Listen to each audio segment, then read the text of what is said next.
Face aux conditions climatiques sèches de ces dernières semaines, il est important de prendre en compte l'efficacité du second apport qui a été fait au mois de mars. C'est-à-dire qu'en fait, pour les apports qui ont été faits début mars, avec les pluies qui est tombées après, on sait très bien que l'apport qui a été fait, il a été valorisé par la plante, il a été absorbé. Pour les apports qui ont été faits plutôt fin mars, l'absence de pluie n'a pas permis à l'azote de se dissoudre et donc d'être valorisé par la plante. C'est pourquoi lorsqu'en fait on utilise un outil de pilotage qui va étudier l'état de nutrition de la culture à une date donnée, il est important de prendre en compte l'efficacité du second apport. Si cet apport n'a pas été efficace, dans ce cas-là, le conseil tient compte des unités d'azote qui auraient dû être absorbées par la plante. Donc là, par exemple, je prends donc la carte qui a été faite pour le conseil fermentaison Farmstar.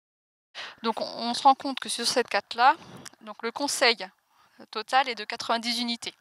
Sachant qu'en fait le deuxième apport a été fait début avril, on se doute qu'il n'a pas du tout été valorisé par la culture. Donc on peut estimer que sur les 90, peut-être la moitié, peut-être plus, correspond finalement à l'azote qui n'a pas été valorisé lors du second apport.